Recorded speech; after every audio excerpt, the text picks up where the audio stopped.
Eder. Mech. Pallister. Per chi avesse dei dubbi sul fatto che quella che passa in piazzale Gioberti sia Liliana, ecco una comparazione che può accrescere questi dubbi. Adesso state vedendo Liliana e alle sue spalle c'è un cartello stradale. Guardate di quanto la testa di Liliana sarebbe più alta del cartello stradale.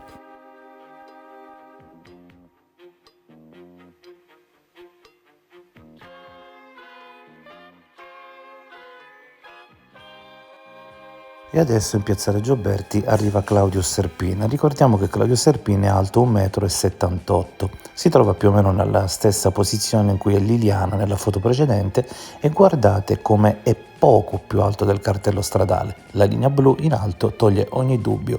Sembrerebbe quasi che Liliana sia più alta di Claudio Serpin.